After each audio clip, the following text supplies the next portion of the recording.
go with Oh. the tested. Actually, Go for it. Kuya Nick, like from their past games, like sobrang ganda ng team synergy nila, Kuya. Like sobrang solid nila, like from the past few like na nakita ko na open qualifiers, like ang bilis lagi ng mga game, like yung one-sided the game ng Rave compared sa like other Southeast Asian team. I haven't seen really yung game ng Warriors Unity in this Boston Major. Yeah. But I'm also like looking forward that this is gonna be a really good fight, knowing that this is a really good team and they fought like each other even before, so they really know ito nga kung paano yung galawan nila and stuff. So masasabi mo na buti na lang nasubaybayan ko yung Southeast Asian Dota. At least meron ka na something, di ba? At least alam mo na yung Yes, background ng kuya. Rave. Unti-unti na gagawin na nare-retain na rin sa utak ko yung mga Southeast Asian teams. Surprising nga kay Rave kasi nga, di ba, wala naman silang veteran na kinuha dyan. Wala yung mga Ninja Pugi, wala yung mga Rio, wala yung mga kasi mga usual suspects ng Philippine Dota. Pero ang ganda na pinapakita nila.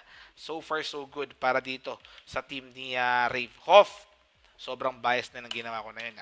Bawal lang na. Hindi, lang. Pero for real. To be honest though, like Winnick, like hindi ko in-expect that Southeast Asian teams are like this good and also intense like yung mga games nila. Okay. Kasi nga like usually pag naririnig ko like ay kailan ba papasok ng international ganon, Mineski or ganyan, ganon. And then ito nga no mga past few tournaments like biglang ito na naririnig mo na yung mga pangalan nila more often. I was like, oh, parang ito mo ang I need to start ito na, tignan ang subaybayan itong mga Filipino team natin. Tayo nga. Pero ito, hindi ko na-research to. Warlock, second pick for Rave. Bihira ako sila makita mag-Warlock. Ang mga nakikita ko nag-Warlock Fnatic, yung mga Malaysian teams. Pero Rave, I haven't seen them play this hero. Pero hopefully, they have something on their sleeve kasi best of one lang to. And kahit na manalo sila kanina, pag natalo sila with this game versus WG.Unity, isang talo lang, laglag na agad sila. Pero may second chance naman bukas, kuya. Long road ulit yun. Long road ulit yun if ever they will... nakakapagod yung games na yun, kuya. So, eto, for Rave, support Warlock, carry Juggernaut, I think. Sa kabila naman, off-lane Axe and then Shadow Demon. Anong ina-expect mo na mga drops for this kind of composition? Meron na silang 2 picks eh. Anong mga pwedeng i-expect? I mean, on the side of Warriors Gaming, kuya, ito na, Shadow Demon and Axe. Pwede pa silang mag-draw strat dito, kuya. Okay. Kasi tama, aggressive, di ba? Laglagan pa rin to. And then on the side of Rave Dota, to nga, since nakikita nila Shadow Demon Axe, like, medyo magpupush agad to or looking for team fights. So, ito, nangwa na rin sila ng mga, like, early hero na kayang-kaya makipagsabayan. Ito nga, kung sakaling gagawin nyo ng Warriors Gaming. Parang tinatansya na rin, tinitimpla na rin nila kumbaga, di ba? So, casters Kuya Nick, and then Ishi. We are with Ishi nga pala sa mga nasa YouTube dyan. Guys, pasensya na kayo, di ko kayo shoutout kanina. Pero this is Kuya Nick together with at Arisa Quinones, also known as Ishi001 on Twitch. So, be sure to follow her, okay? So, Rave, let's see. Pero binandito yung Life Stealer tsaka Morphling given sobrang kati mag-infest bomb strat nung WG.Unity. Parang fanatic din yan. Unfortunately nga lang for both these teams, hindi sila na direct invite kasi first, Rave, hindi sila nag-enlist dun sa major roster lockout. And then for WG.Unity naman, nag-change sila ng hero. Zaki tsaka Wen out, Kang and X-Nova in. So ito, third pick Luna. Ishi, pero walang Shadow Demon yan. What can you say about this one?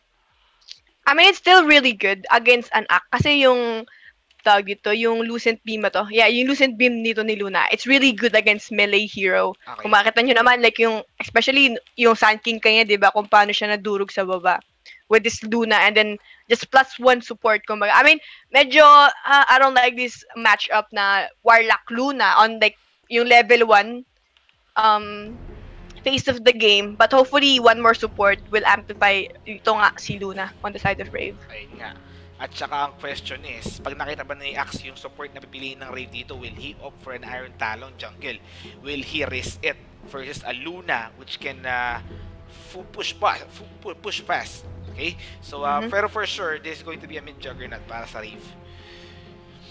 So, Kuya, and also, about like yung sa last game lang, kuya, real quick. Go for it. I think medyo na-miscalculate dito yung 90s gaming. Kasi ang fourth pick nila is Sand King instead na Outworld Devourer. So, since pinik nila tong si Sand King, they're like, Rave already had an idea. Wait, this is not an offlane Nyx, this is actually an offlane Sand King. So, kaya ito na alam nila na mahina yung lane nila, and then they took advantage of it.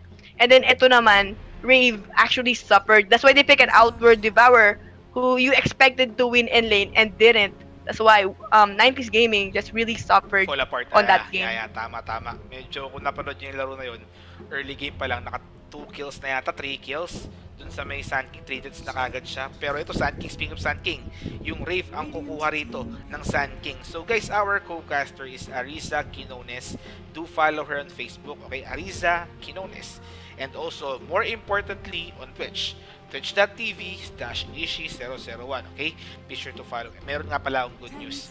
Bukas, pupunta ako ng Execration Bootcamp.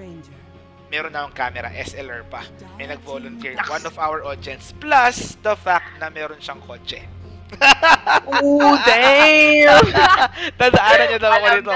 So, shoutouts nga pala kay Glenn. Paring Glenn, salamat. So, mamaya, i-confirm ko yung time 1 PM ko si manager, okay? So, salamat. Sobrang ganda na. Sobrang gandang setup nun. Hindi na ako mahihirapan. Ito, 5th ban ng Rave Storm Spirit. So, guys, itutuloy ko na yung pagpunta ko sa Execration tomorrow. Mamimigay ako ng shirt kay Kimo. And then, yung mga questions nyo, kung may gusto ko yung question dyan, ipipm ko mamaya.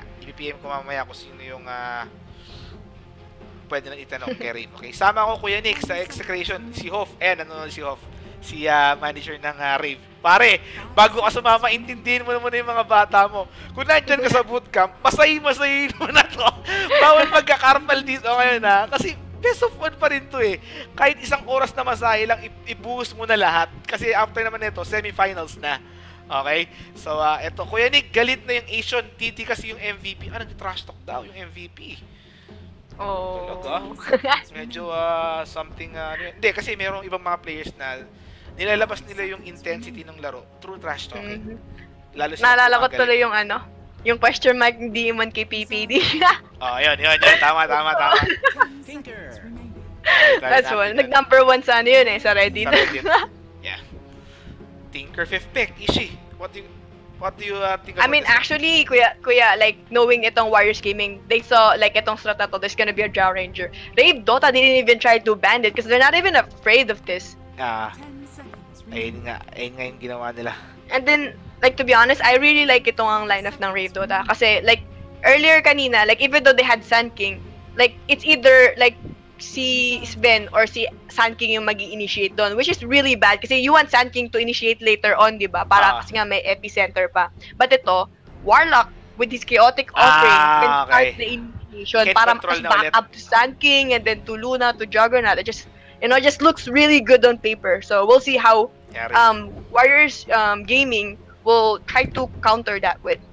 So guys, brief background lang rin pala. Fly Solo was supposed to go sa Malaysia together with Jaco, TTC, MTR, tsaka Mozun for Power Gaming. Pero some turn of events happened. Hindi siya natuloy ron. And fortunately for him, nandito siya sa Rave. And they are now close to having a qualifier slot if they'll be winning this game, and then the semis and the grand finals. So, okay. So, but naman si Dubo hindi ganoon. Si Dubo is with MVP main team. Yung MVP talaga, MVP Phoenix talaga. So, hindi siya kasali ron sa tumatrash talk Iron Bunny B. So, ito kung ka-5th pick. Di ko pa nakikita itong ganitong strat composition coming from Rave. Let's see. I really like their pick kasi I mean Earth Spirit though, like sobrang lakas niya. Like mechanically, like sobrang lakas niya. Stun, initiation to silence. But then again, if you fail those combo, it could turn really bad on the side of Warriors Gaming. Kumbaga.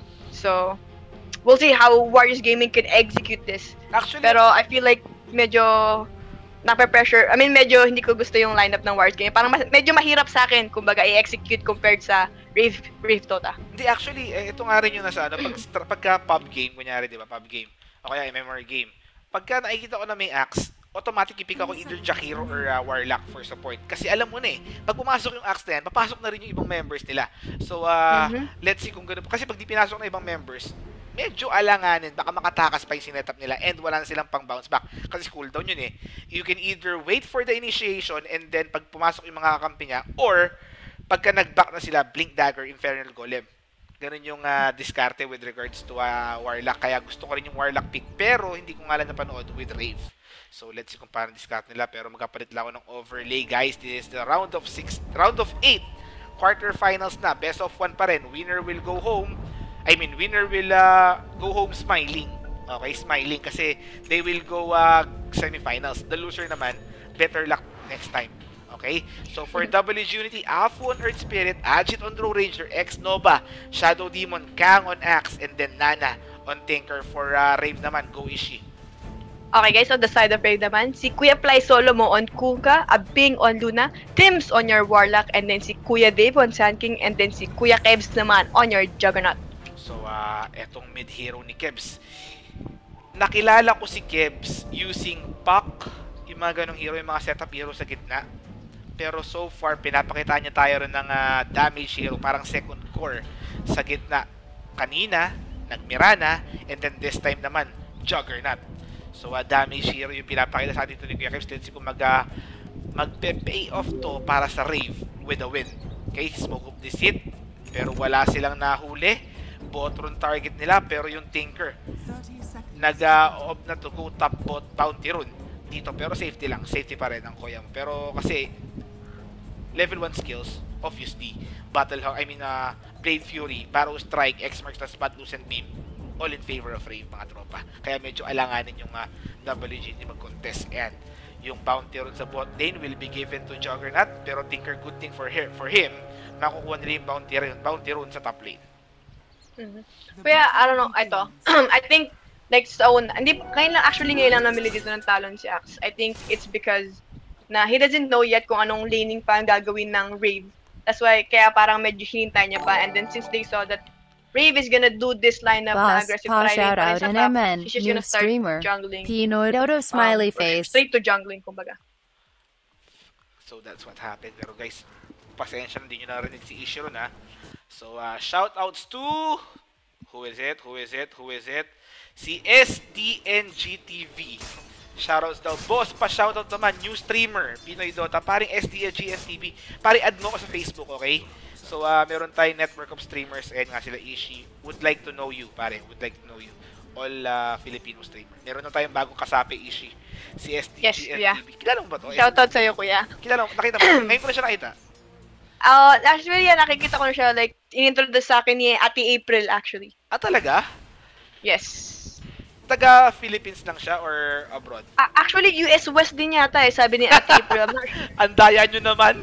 Kami-kami lang yun nandito. Kami dalawa lang at ni nandito, pero lahat kayo nasa US na. Hawaii, Los Angeles, North Carolina, Texas. Puro nasa US sila, pero still shoutout sa inyo mga tropa. Pero ito, for Rave, nag-aggro, try sila rito, Fly Solo, Dave, at saka, dual lane lang ba to?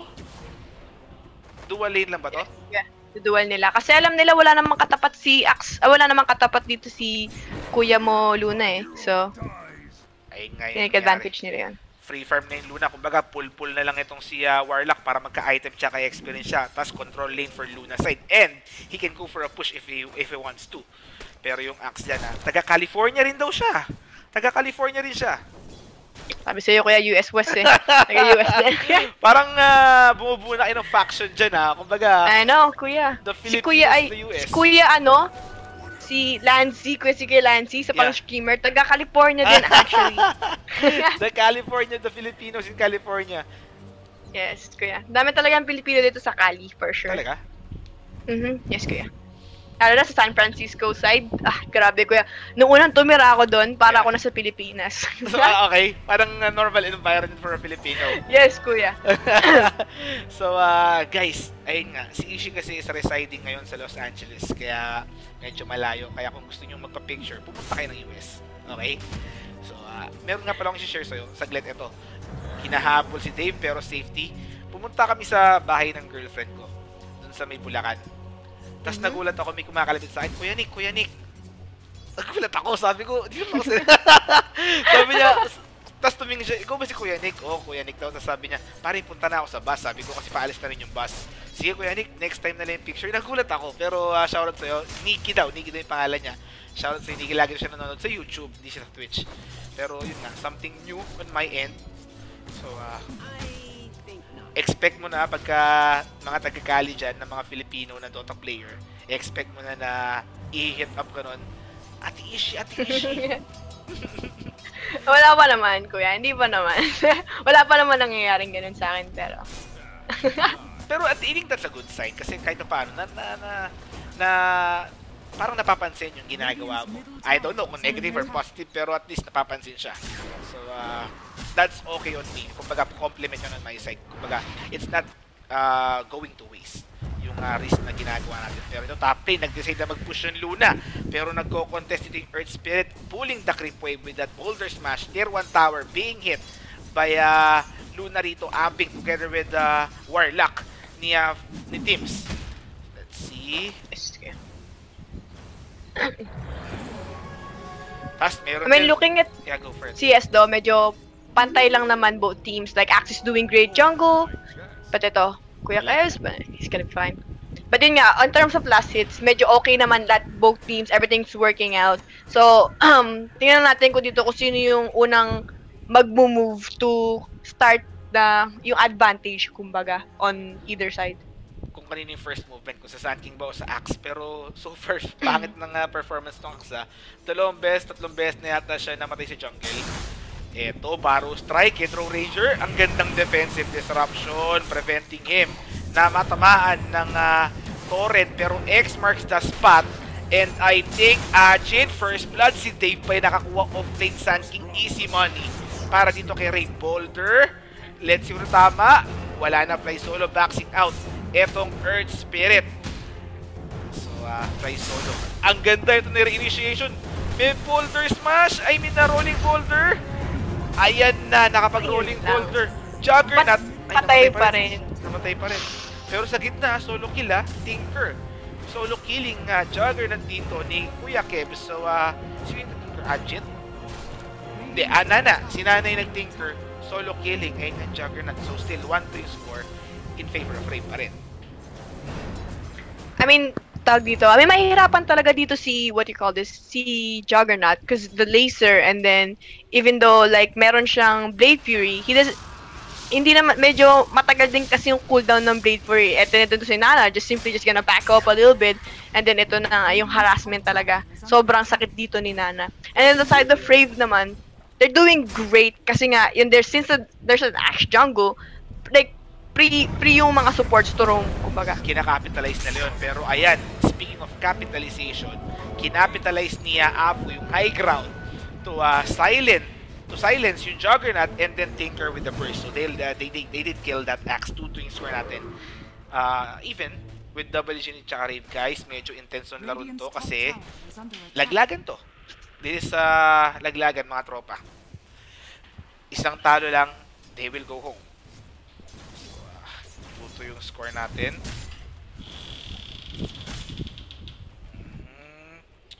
Konti pa lang yung games actually dito sa Boston Major Southeast Asia Qualifiers. Yung sobrang dikit, yung hindi mo alam kung sino mananalo. Yeah.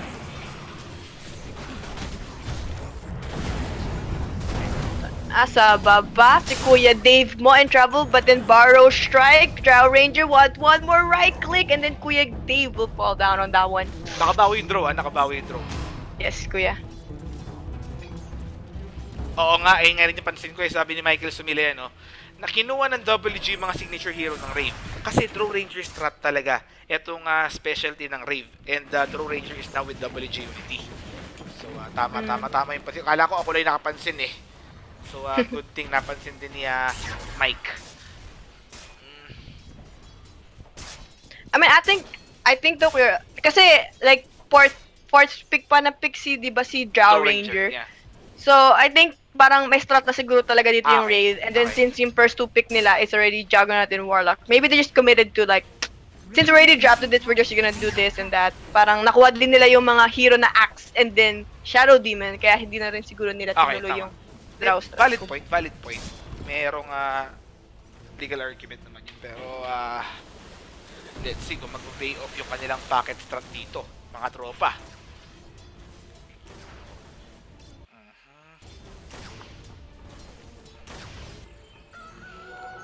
So wala pa nangyayari, pero CS-wise lamang yung Luna, followed by Axe, and then yung Draw Ranger Tinker. Sand King and Juggernaut medyo nahihirapan, mga tropa. Kaya yun yung nangyayari. Pati Earth Spirit tips din. In terms of level, yun nga lang, even though na medyo malaki yung ginagawa na harassment dito ni Kunkka, medyo nabibehind sa level kasi 8 minutes na, level 3 pa rin siya. Yeah, let's see. Guys. Hoff, kinakabahan ka na ba dyan, pre? Aba, dapat lang. Boston Major to. Tier 1 tower already down para dito sa WG top lane yung gank nila. X marks the spot. Vision, ayan na yung Vision. X, hindi umabot. Tinker. Nakatakas, sobrang buenas ng Tinker na yun, Sobrang buenas ng Tinker na yun, guys. Oh, kaya pala. Wala pang Facebook si Juggernaut. Kasi dapat aabutan ni Juggernaut yun but ito nga kulang pa yung pera niya for Facebook. So, guys, ito naman. May second try. Hindi pa rin nahuli. Juggernaut, nag-Blade Fury pa alis. Kung kanifly solo, andito, pero 4 na heroes na yan ng WG.Unity. Bailout na yung Sand King. Naramdaman na niya. And ayaw na niya mag-deal ng business dyan. Hindi niya na teritorya yung kumbaga. So, I mean, good side. Sobrang ganda ng ginawa ng Rave though. They force 2 TPs on middle kumbaga. So, that's space on the side of Luna and then ito na mag-rotate na siya sa baba. Pero yung Draw Ranger, sobrang kumpiyansa. Gusto niyang kunin. Tinker pa yung nahuli. In-infernal golem na kagad. Bigger fish. In-eclipse pa. In-infernal pa. So, Tinker will fall. In exchange for Kunkka, meron pa tayong engagement dito. Barrow Strike. Nicely done. Lucent Beam, di na kailangan. And then, yung Shadow Demon next target, silence. Pero yung Draw Ranger, medyo malayo yan. Meron pang Infernal Golem. Yung kanyang call, hindi nag-connect. So, Axe pa mamatay dito. So, magandang rotation coming from Luna. Resulted into a 3 kills on the side of Rave. Only in exchange for yung dalawang support, Kunkka and Warlock. Yes, correct. And then it's really unfortunate side of WG because they invested on an Axe jungle and then ito nga namatay pa si Kuya Axe mo. And then ito sobrang lakas talaga ng Rave when they get their level 6. Kasi even though na walang dagger dito si Kuya Dave mo, meron naman silang chaotic offering to start the initiation. Yeah. Tama. And Tinker, wala pang blink dagger doon. Pangit nung galawan niya pero di na stun ng Sand King. Kung pa na naman yung nahuli ron, medyo alanganin yun He was targeting 2 heroes para Barrow Strike pero hindi niya nakuha. Pero still good thing for Rave. Enough yung damage nila, pati sustainability nila, and they were able to get Tinker and Earth Spirit. Hindi pa tapos though our engagement. Blade Fury by Juggernaut. Lucent Beam, TP out. Hindi na nakapag-call. Wala nang load ang Kuya Moron. Sand King in exchange for Sand King Kunkka in exchange for Earth Spirit tsaka Tinker. Tinker na naman niya namatay. Like, sobrang farm talaga ni Luna. I mean, because he had the free lane and then nakuha niya agad yung tower sa top. Compared to like a Draw Ranger na contested yung farm niya sa baba. So, medyo, like, nahihirapan siya makaka-position and get those levels and last hits compared sa, yun nga, sa Luna ng Rave. Yeah, tama. Precisely, mga tropa. So, ito even na naman yung score natin, 7-7. Guys, nga pala, shoutouts daw dun sa taga Bacolod. Mascara Festival daw sa kanila. Also, yung mga kakauwi lang dyan, guys, don't worry. Kasi nagkasta kami kanina ng 90s Gaming, Malaysian ulit yun, versus Rave. It's already up on YouTube, youtube.com/womboxcombo. You can watch it there, okay? So, also, this one, if hindi niya kaya ng internet nyo, i-upload din namin yan mamaya, 20-30 minutes lang. Just give me time para mapanood nyo sa YouTube, okay? With decent quality. Grabe, dikit ang laban, sabi rito ni paring Glenn. O nga pare, dikit nga talaga Yung Blink Dagger ng Axe, malapit na, 500 gold away. Pero si Sand King, malayo-layo pa rito, 1k pa ang kailangan niya.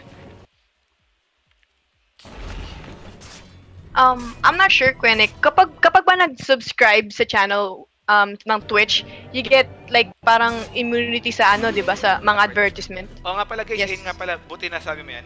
Nabasa ko rin yun. Actually guys, ayun nga, we do apologize if there's random advertisement popping up habang nagka-clash. That's us enabling advertisement.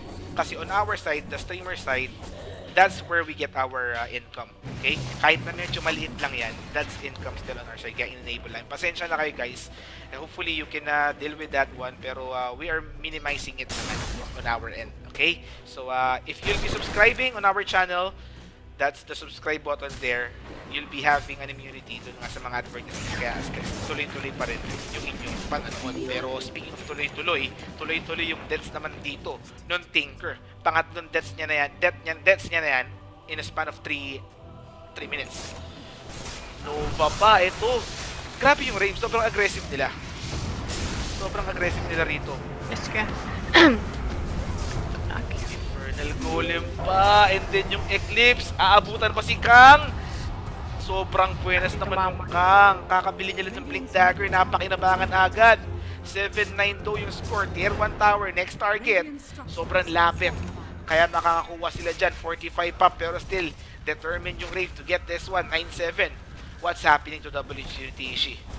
I mean, kuya, they committed to this draw strat, diba, kuya? And then, looking at Rave Tower, there's still 3 T2 towers standing on the side of Rave, which is bad on the side. Kasi, like, I think what I really like on the side of Rave is that they, with their draft, they don't need much. Kumbaga, katulad sa WG na kailangan ng BOT dagger ni Tinker to be really effective. And then Drow Ranger, medyo nahihirapan siya sa lane. And then, ito nga si Axe needs a dagger. Whereas Rave, they only need their level 6, their levels. And then, since they won their lanes, ito nga, they are using their advantage to take nga itong T1 towers, lahat ng WG. Naka-smoke of the seat. Ito nga, WG.Unity. Let's see. Yan na guys. Fu, nakita nila yung stack na kinukuha ng Luna. Rolling boulder pataas. Ayan na. Ay, yun lang, sumobra. Mali. May Blink Dagger ni Sanki nga. Mag-ingat sila. Nagtitipi na siya sa tier 1 tower sa bot lane. Eto na yung counter initiation. Medyo masama to for WG.Unity. Sobrang sama nito. Blink Dagger ng Axe natin nila. Pero naspatan yan. And then Power Strike, Lucent Beam. Axe will fall, mga tropa. Failed initiation on the side of Earth Spirit, resulting into a kill. Plus yung smoke of nila being wasted. Ito nga yung sinasabi ko na Earth Spirit is a really good hero because he has everything, initiation, silence, and whatnot. But then again, if you miss those, it could turn really bad on the side of WG. Yung counter initiation on the side of Rave, you can expect that to come right ahead instantly. Blink Dagger, Barrow Strike, Infernal Golem, Torrent, pati yung Ghost Ship, kaya medyo alanganin yun on the side of WG. I thought he will be rolling boulder dun sa may pinaka-cliff. Pero medyo gilid pa yung ginawa niya nun. Kaya hindi tumama para dito sa Earth Spirit. Medyo mahirap din naman kasi yung ginawa ng Earth Spirit because he's just blindly ito nga, detecting kung nasaan nga yung exact position dito ni Luna. But it's just unfortunate on their side na they were forced to do that. Ito, but kuya Dave, tapay ko, yung Tinker talaga, sobrang nahihira. Ay, hindi! May torrent, walang sandstorm. Nakapatay si Tinker pero still, that's a bigger trade para sa Rave. Given Tinker na naman yung namatay, wala na naman Blink Dagger yan. Sobrang patagal na patagal yung Blink Dagger nung Tinker dito. 16 minutes. Boots of Travel plus 1.5k gold. Compare that kay Juggernaut. Meron ng drums, meron ng face boots, meron ng 1.4k. And close naman yung net worth nila, pero still, if you're Tinker, you need to pull ahead instantly with Boots of Travel on your side. I think, and also Kuya Nick, what I noticed though, like on the side of Rave, yung dalawang support nila is being really efficient. Yung si Kunkka and then Chaotic Offering ni Warlock. On the side of WG, eto nga si Earth Spirit, medyo tagilid yung mga initiation niya, but ito, sa bottom lane, ayaw ibagsak yung Infernal Golem, matipid. Alam nila, wala nang takas yan eh. Pag may pumakap sa kanya, that's the time that he will be going with the Infernal Golem and sa likod nga. Pero si Afu hindi pa rin namamatay. Sun King, Blink Dagger, Barrow Strike sa dalawa. Pero yung call, ang ganda. Huli yung dalawang core. Axe, Kang, nicely done. And they will now switch dito kay Dave tsaka kay Tim's defensive disruption, preventing that TP. Wala nang takas yan. Warlock, Paro Strike, hindi pa nag-connect. Sigton dead, 4 heroes dead. Ghost Ship, napatay yung Shadow Demon, pero still, that's a favorable trade para dito sa WG.Unity. Team wipe pa nga. Team wipe pa nga. Ultra kill para kay Kang.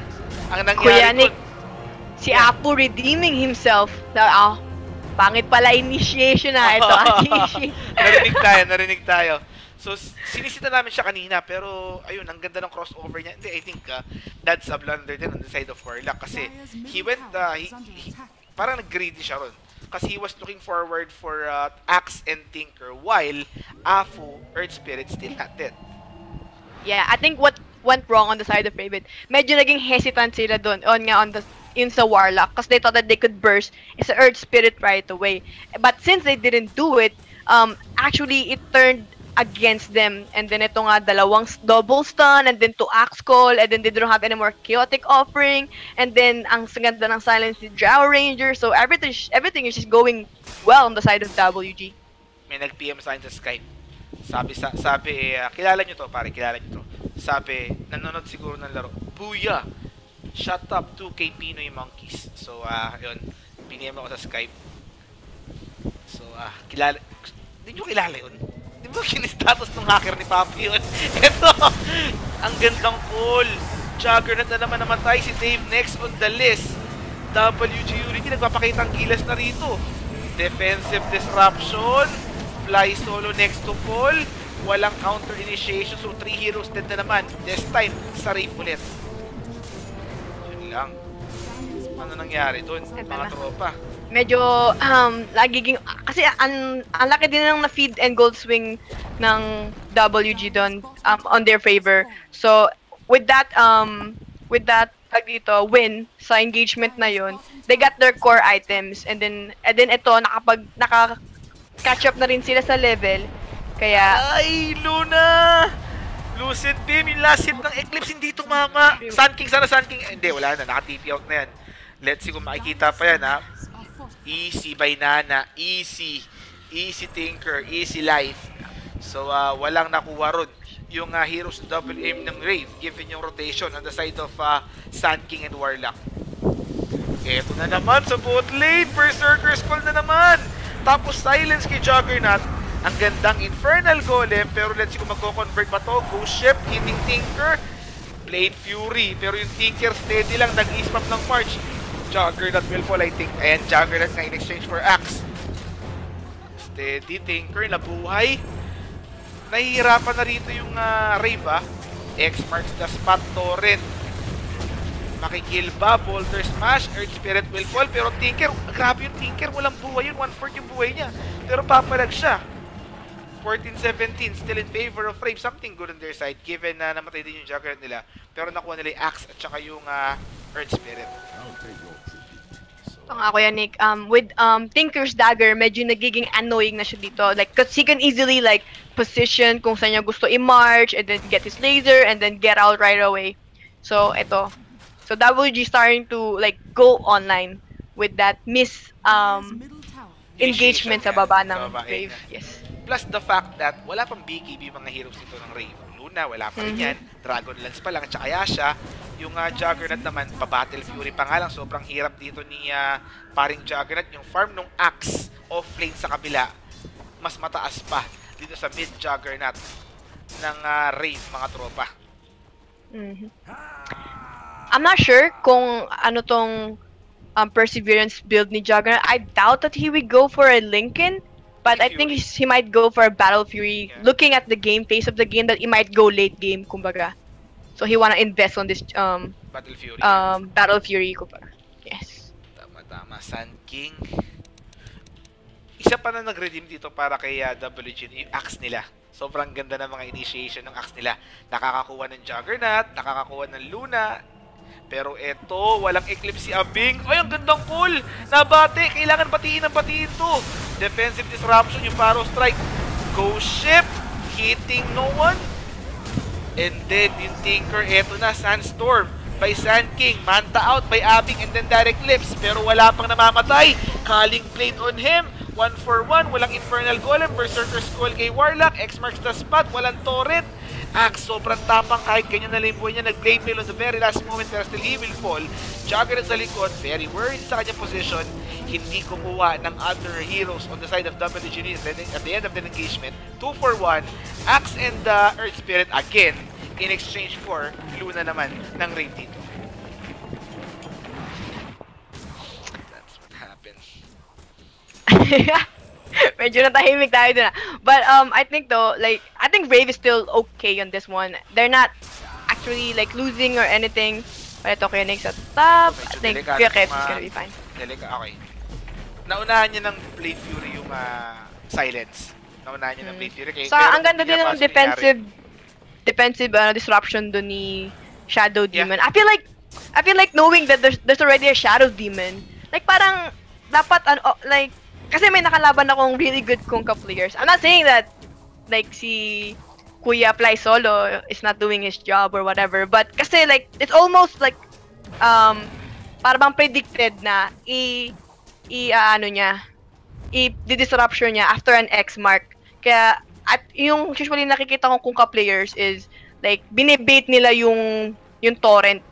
And then after palubugin, doon nila tatypingan yung torrent. Yeah, yun nga rin yung one option na pwedeng gawin.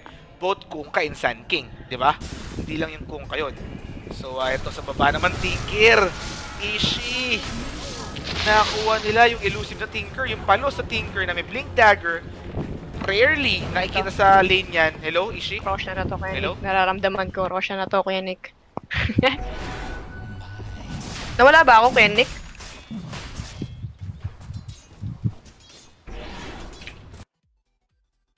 Hello, Kuya? Hello? Yan, narinig mo na ako? Ayan, yes. Hindi ko alam kung ano nangyari. Pero, nawala yung 8 ko daw, sabi. Pero ito, Roshan na nga. Yung Tinker na rarely nakikita sa lane, pag meron ng Blink Dagger, nahuli rin ng Rave. Hindi ko alam kung ba't nandun siya. Hindi siya nakapag-Blink Dagger ba? I don't know. Pero ito, Roshan na. With that pick-up, para dito kay Kuya Kim siya ay kay Abing. Yung laro kanina, ito, saglit, pumasok yung Earth Spirit. Sobrang tapang. Walang counter siguro he's trying to get the Aegis snipe, pero nakita niya, ay, masyadong maaga. I don't know, pero pwede mo Blink Dagger yung Sun King or X marks sa spot ng Warlock nung Kunkka, pero di nila ginawa. Safety out na agad si Afu. Kasi, I mean, medyo natatakot din siguro yung aside of Rave Gaming na pag lahat sila pumasok sa Roshan Pit, pwede yung equal ni Action. So, medyo naging hesitant din on both sides. The question is, are they looking for more? Kasi if ever he'll be Barrow striking that one, may magkakall kay Sun King, good thing for them, Juggernaut and Luna can free hit. Diba? Kahit na may Blade Mail. So, is Sun King looking for more Blink Barrow strike? Ayaw niya i-commit dun sa may Earth Spirit alone? Possibly nga, Penic. Possibly. So, that's what happened. Pero ang bagal talaga ng farm ni Kuya Kebs. Pa-Battle Fury pa lang siya. 25 minutes face drums tsaka Battle Fury. Hindi ako pro player, pero I think that's mabagal. Yes, Kuya. I mean, it's really hard to blame him. Like yung sa previous team fights nga, usually siya yung namamatay. Like siya lagi napipick off. Kaya I think he invested in this Battle Fury para makakatch up sa farm. Looking at the face of the game na it might go late game. Eto, wala nang Aether Lens. Rekta, ganim Scepter na para Tinker. Another problem na kailangan look out dito ng Rave. Kailangan ma-initiatean talaga yan. And in Battle Fury nung Juggernaut, pero this phase of the game parang more on the engagement na to, hindi na more on the passive farming. Given yung mobility nung kabila, may Blink Dagger yung Draw, may Blink Dagger yung Tinker, may Blink Dagger yung Earth Spirit, may Blink Dagger yung Axe. So 4 yan meron. So mahirapan siya magkaroon ng free space to farm dyan. Exactly, Kuya. That's mabagal. Konyo, no? Konyo, guys, no? Hindi, ayun yung pumasok sa isip ko na una eh. Steady. 4 stack naman for Sand King. Guys, hindi pilit yung accent ni Ishi. Talaga nasa Amerika siya. Talaga nasa Los Angeles siya, guys. Talagang natural yan. Steady. Kasi guys, what do you call this? Parang it's an American like habit to say like okay. Ito Kuya Nick, hold on mamaya na. Eto, nahuli nga si Kuya Kips na naman, Juggernaut. Kaka-Battle Fury lang pero di nakapag-farm. Parang expression na yata sa inyo yun. Tama ba ako? Yes, Kuya Nick. Kasi, sino mo, nag-am na naman ako. Pero parang yun kasi yung habit as American here. Like, kasi hindi naman siya, what do you call this? Hindi naman siya conversation. Even though conversation, lumalabas pa nga rin yung like and pero yun nga, habit na siya, American habit na siya. It's really hard to break. Kumaga, especially, I went high school here. So, yung mga high school student, usually, yun yung sinasabi. Guys, that's the explanation. Pero, explanation with regards to that kill kay Kungka. Medyo hindi ko mapaliwanag kasi hindi rin na-prevent nung Kungka nag-perform siya sa pinaka-jungle. So, let's see. Steady lang kayo dyan, guys. And I think WG.Unity will go for the tier 3 already given walang Kungka on 27 seconds. Ayun, Epicenter, kinas na. Pinasok na kay Earth Spirit and then that Eclipse, sinolo ng Earth Spirit yun. Pero yung counter initiation, yung Infernal Golem, medyo nahuli. Abing dito, Killing Axe also. PKP, pero Tinker nag-aabang. Omnis na siya likod. Namatay yung Tinker. Magandang turn to para sa Rave. 3 heroes dead. Make that 4 ba? Ayan na, nahuli. So, 4 heroes dead, mga tropa. 4-4-2. Axe Kungka in exchange for everyone except Draw on the side of WG.Unity. I think, Kuya, like, kitang-kita naman sa lineup doon na medyo naging hesitant doon si Sun King. Like, oh wait, do I go just for this one? Stand ko ba sila? Hindi niya alam yung gagawin niya. But ito, they went for, ito nga, si Earth Spirit. And then, nice call coming from Axe. But then, Rave, ito nga, they have Chaotic Offering to counter-initiate and then crowd control, kumbaga, on the side of Rave. And that really went well on their side compared sa WG Gaming after that Axe. Like there's no more follow-up coming on their side. And now, they are transitioning into a tier 2 push and possibly tier 3. Remember, meron tong Aegis advantage. Hanggang ngayon, ayan, nasa Luna. So, they can still do this. Visible pa to on the side of Rave. Pero, let's see. Ayan na, medyo Aghanim Scepter yan. Aghanim Scepter, high ground defend. Para sa Tinker, sobrang hirap niyan. On the side of Rave, kaya nag-bailout na sila, pero good thing for them. Warlock, meron ng Aghanim Scepter of his own after purchasing Midas. So, that is something also positive para kay Rave, mga tropa. Kaya, at doon sinasabi ko kay Nick na, on the side of Rave, mas madaling i-execute yung hero nila compared sa WG Gaming that they have to connect itong ang stun to silence and then itong axe call and then positioning ni Tinker and whatnot. So, yun, parang masyadong it needs a lot, kumbaga, on the side of WG to like win those team fight. Parang yung kanina, yung sa bottom lane, ang ganda nung stun ni Earth Spirit and then to call, tas yung follow-up lang and then everything just went well. But ito nga, since hindi nag-workout sa kanila yung team fight sa taas, Rave Gaming came up on top. Yeah. So, guys, what's next? Guys, pag merong Filipino team, tutuloy-tuloy natin to, okay? So, so far, so good naman. Sino nanalo sa ano nga pala? Sa Asian Arena at saka MVP. Let's see, ako na mag-check mismo. Oh, Southeast Asia. Southeast Asia. Asian Arena, yung nanalo. Nicely done. Dalawang Filipino team still alive, mga tropa. Maganda. Ayos yan. Guys, wag niyong i-flame. Wag niyong i-flame si Miel. Tropa natin. Tinotroll lang kayo niyan, mga tropa. Paring Miel, wag mo nang trollin yung mga yan. Dati na natin viewer yan si Miel, guys. Okay, wag niyong trollin. So, kailan regional qualifiers? Kailan ba, Ishi? Ano ba yun? Main qualifying ba yun? 27 to 30? 27 to 30, guys. 3 days yun. Meron na akong i-verify ko yung format, ha? Hindi ko alam yung format, eh. Ano bang format dun sa main qualifiers? Tinanong ko kay Hoff, di rin niya daw. Walang sabi niya, Nick, magka-qualify muna kami, tapos sasagutin kita. Sabi niya sa akin. Yes. Kasi Kuya Nick, parang hindi pa yata naka-setup eh. Parang siguro, hintay mo nilang magpakita lahat ng qualifying bago nila i-set up yung bracket. I think that's how it's gonna go. Pero is it double elimination or single elimination or round robin? Hindi ko alam eh. Oh, yun lang, hindi ko lang alam, Kuya. Ayun lang, hindi ko rin alam. So, guys, steady lang kayo dyan, mga tropa. I was gonna ask sa previous tournaments ba ng major events kasi hindi ko rin gano'n napafollow eh. Last time kasi DI qualifiers, round robin yun I think eh. Tapos top 4 yata ang ginawa nila. Ganun yung pero for sure, dalawang teams ang kukunin for Southeast Asia. Wala nang wildcard. Wala nang intro, kumbaga. Lilipad yung top 2. So, for the Southeast Asia, hindi lang Southeast Asia, pati China, US, pati China, US, Europe.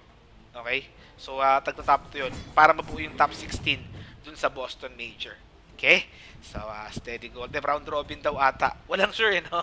Walang sure sa atin, eh. Walang sure, eh. Seryoso. Di ko alam. Actually, huli na nga rin nila nilabas yung mga bracket na to, eh. Like the day before or even that day ng tournament, lumabas yung bracket ng open qualifiers. To tell you honestly, nung na-invite yung e-home, sabi ko, ka-PM ko si Boss B, si Boss ng Execration. Nung na-PM ko, before that, sabi niya, hindi na kami nag-expect, nag-practice na rin kami para pinag-aaralan na namin yung mga qualifier teams. Sila Mongol, sila Mineski, pinag-aaralan na nila, hindi nila ma-expect. Sabi ko sa kanya, Boss, pag na-invite yung e-home, hindi na kayo ma-invite. So, na-invite yung e-home, pang 5th pick, yung e-home. So, na-expect ko na OG, Secret, pati Fnatic. Ayun yung tatlong expect ko. Pero good thing after e-home, nag-PM siya sa akin, Nick, invite kami. Tutuwan-tawa siya. Sabi ko, boss, statement naman dyan para sa mga fan sa Wombo X Combo. Speechless, mamaya. Speechless daw siya. Pero good thing, sabi niya, punta daw ako doon tomorrow, if ever.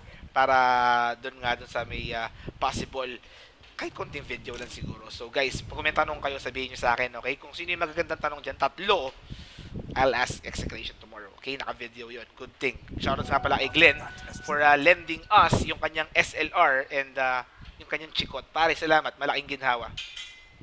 So, steady. Tomorrow, hindi ako magkakasa. Maybe Ishi, Rasta, and our fellow streamer will. Pero for me, I think I'll be covering the European qualifiers na. Kasi baka mga 6 or 7 na ako makauwi mga tropa. Okay? So, net worth-wise, medyo pantay. XP naman, 5K in favor of Rave, mga tropa. Pero umaangat yan na smoke of deceit. Yung Luna, andito, pero Fly Solo, nasa low ground. Mukhang ina-anticipate. Ayan na, nag-pop na yung kanyang, Berserker School, walang tinamaan.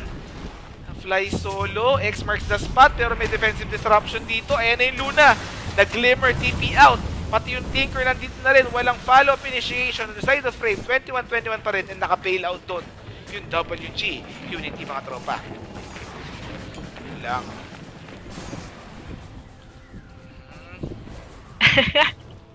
Nakatawa kasi ako. Bakit? Sa message ni Kuya Jan, ni Kuya Jan Lent 101, hindi ko alam kung babae o lalaki. Tatanong niya kung may GF na ba si Abed. Sabi? Yeah. Sabi ko, Kuya, bakit? Baka bala ka maligawan si Kuya Abed. Kung ano, kung lalaki ka, tapos tatanungin mo kung may GF si Abed, medyo awkward yun, pare. Pero kung babae ka, hindi ko alam. Marami nagtatanong din sa akin. Actually, sabi nga sa akin nung isang member ng Lupon, Kuya Nick, pa-add mo naman ako kay Abed. Kaibigan lang naman, sabi niya. So, sinubukan ko. Sabi ko, Bed, ano naman pwede mo pa-add dito? Prior to that, nag-uusap na kami, nag-i-steam chat na kami. Tuloy-tuloy lang, kamusta yung practice, ganyan, ano bang diskarte sa qualifier. Sumasagot siya. Sabi ko, Tol, baka pwede namang i-add no yung isang tropa namin sa Lupon, babae, tapos birthday niya rin daw ngayon. Sabi ko lang yun, pero hindi niya birthday talaga. Hindi na ako nireplyan. So, huwag nyo nang tangkain, guys, mukhang iwas sa love life si Abed. Kung baga focus na siya, wala nang sirain yun. Hayaan nyo na siya makapag-focus sa Dota para meron tayong representative na matino, okay? Hindi ko sinasabi na wala tayong representative na matino, Kumbaga, will push hard to represent the Philippines, mga tropa. Okay? So, safety ako ron, Walang fireback, Mahirap na. Pero ito, passive pa yung both teams. 21-21 pa rin yung score. Parang edad ko lang. So, steady, mga tropa. Eto, let's see. Roshan, meron na. Pero, ayun! Sis ko, sayang kung tumama yung torrent. That could have Nice been reaction big. coming from Apu. Ganda naman. Boy po, ma'am sir, pero gwapo siya. Takina. Kung may bell ako dito, nagding-ding-ding na ako eh. Pero ito, si Shadow Demon, Glimmer TP, ito talaga yung discard niya talaga kanina pa. Safety, walang detection on the side of Rave. No, actually, may gem dito si Sand King, but he just didn't have any more. Yun nga, to cancel. Yung TP. Tama. Kuya Nick, kailan laban ng Mineski? 27, pare, sa 27. Kuya Nick, pakisabi naman, muna si Rapi, kailangan i-improve decision making niya. Pare, ako na mismo nagsabi sa kanya. Tinag ko siya dun sa status ko, di ba? Rapi, kailangan mo mag-step up. Talagang public yun sa wall ko. And then, inad naman ako ni Rapi. Sabi niya, oh, salamat po. Nag-reply naman siya sa atin. Wala namang problema yun. Open naman siya. Pero Juggernaut, namatay pala. Dito sa top lane, napita siya nung Draw Ranger tsaka Tinker with that silence. Medyo unfortunate yun. Roshan, nilulook forward na ng WG.Unity, mga tropa. Tinker, F5K gold. Will he go Hex? What's the next Possibly, item? kuya, meron ng Void Stone. Ayan na nga, Hex na nga talaga yan, mga tropa. Actually, Draw Ranger on Ethereal Blade here. Ayun, Ano nangyari sa Luna! kameraman natin? Di natin nakita ro nag-Infernal Golem pero walang Juggernaut and kinapitalize yun ng WG.Unity and they now did get 4 heroes on the side of Rave and I think this is maybe at least a rocks for them given yung Draw Ranger nila. Draw Ranger damage. Aray ko. Medyo kalungkutan to on the side of Rave. Oof! Todo masahe na, pre! Medyo, hindi, seryoso. Draw Ranger to eh. Damage-wise, sobrang katin yan eh.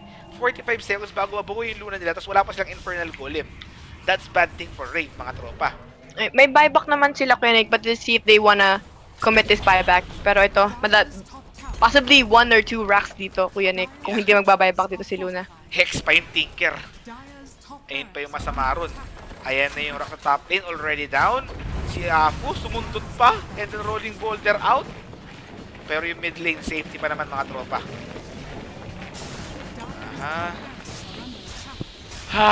Good words. Medyo nagiging hesitant pa rin dito WG. Medyo nire-respect pa rin nila yung comeback potential dito ng Rave. That's why they only settled for the top lane, kumbaga. Yeah, precisely. That's what happened. And Roshan, ito pinapwestuhan na. Nandito yung Draw Ranger, pero buhay na rin yung 5 ng Rave. Paring Hoff. Masay na. Todo mo na yan, pre. Isang palalo lang. Best of 3 na. Tandaan nyo yan. So, guys, lahat ng heroes dito ng teams except for Tinker, meron TP sa stash nila. Mahirap na ma-split po siya. 9 kasi yung Tinker, meron Boots of Travel. Okay, kaya siyamlan sila. So, overall, parang lahat sila may TP pabalik. Blink Dagger naman for Juggernaut ni Kuya Kebs, pero Battle Fury, Manta, tsaka Blink Dagger pa lang yan. Net worth-wise, pang-5 pa rin siya. Ang laki nung difference nung Tinker sa Juggernaut dito, paring Kebs. Kaya pa yan. Skadi naman for Luna. Kaya pa yan. What should Rave to read? Ay, pero saglit lang. Ito, nagkaka-initiatan. Magkalapit yung both teams. Steady lang. X marks the spot. Torrent. Ay, na-dodge nung rolling boulder. Tama ba, Ron? Nung disruption ko yun. Okay, disruption nga. Kala ko rolling boulder eh. Shoutout nga pala sa'yo, Kuya Autoban. Hello sa'yo. Actually, Marjo pala pangalan niya. What's up, Kuya? Autoban? Yeah, yung pangalan niya eh, pero Marjo daw name niya. Sinabi niya. Trip ng pangalan na. Mukhang malakas to si Kuya, Autoban. Na. Kala ko dalawa nag-blink in dun eh. Parehas Radiant pala, tapos si Roshan kinukuha na. So, Rave, meron silang Infernal Golem, all SS up, pero hirap silang i-contest to. Mas I don't think they know. Siguro alam nila ang nangyayari to yung Roshan, but it's gonna be too late for them to even get there or contest it. Mas mahihirapan sila rito pag nagkaroon ng ages advantage. Etong Radiant. Yes, Kuya, of course. So, yan, medyo masama yung nangyayari dito. And then, yung Sand King na merong Gem of True Sight, mga tropa, napatay, Tinker. And they will now push. Omni Slash, napatay. Ay, Diyos ko, sobrang swerte mo. Pero yung Jugger, yung Tinker. Yun lang, kung nakuha niya yung Tinker, magandang malaking bagay. Oh my God, Kuya, I don't know why he didn't go Blade Fury on that one, but he could have got Tinker. Grabe, ang ganda nung position niya doon. And then, good response. Siguro, medyo nag-panic din. I don't know. Medyo nagulat din siya na nag-blink doon si Tinker. But it would have been great on the side of Juggernaut kung makuha niya yung dalawang hero na yun right away. Kahit mamatay siya, sige, okay lang. But if you get a Tinker, sobrang laki sana nun. Buyback status for Juggernaut, wala siyang buyback, mga tropa. May Infernal The Golem daw, rocks, let's kuya. see. Let's see if Rave can smell what the rock is cooking, mga tropa. Oops, sino ka ko? Steady lang. Defensive disruption. March spam.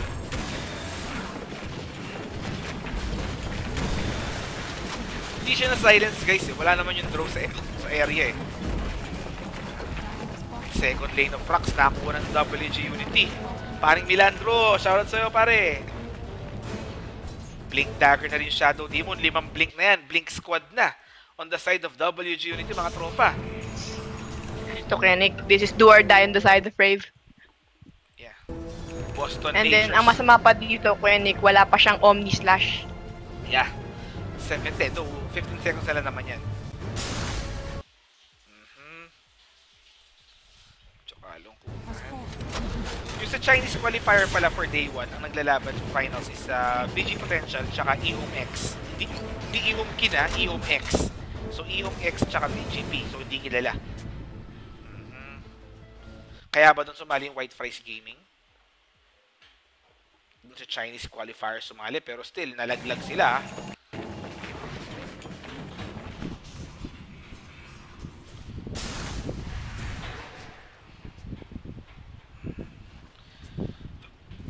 Nagtanong ako sa may fan page ko, sabi ko, parang random lang, parang na-feelan ko lang magbigay ng battle pass.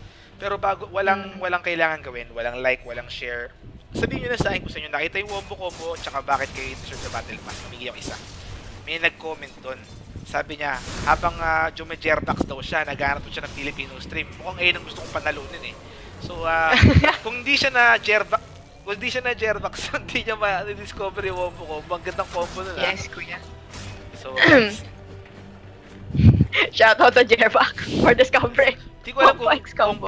compliment pa yun or negative ulit. So, ayan na, Berserker Skull, Baru Strat.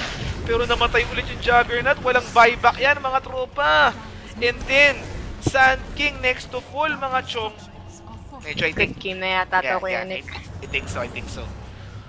Guys, pero don't worry, if ever Rave will fall, meron pa silang second chance tomorrow. And meron pa tayong isang Team Asian Arena. So, steady lang, guys. Eto naman, yung Bury, Diyos ko yung kungka. So, paring Abing, naka-BKB and Mega Crips na. I think this GG, mga tropa. Yeah. Sayang yung BKB niya doon, wala man lang siya nakuha. Like, sobrang naging ahead na dito. Like, on the side of WG Gaming, everybody just caught up on farm. Compared sa dun nga sa Rave na si Juggernaut, she's just so behind dun Sa farm, farms. And then, lagi lang siya talaga siya napipick off. Tama na eh. So, guys, there you go. Unfortunately, Rave will be looking forward to the second qualifier ng open qualifier for Boston Major, which will happen tomorrow. Yan. So, for the Filipino team remaining, it's only Asian Arena who is now at the moment playing against Evos Esports, which is, I don't have a clue kung sinong mga lineup nila tsaka kung sinong roster, pero they are now playing lamaya. Papakita natin yan. Pero Ishi, go ahead if you do want to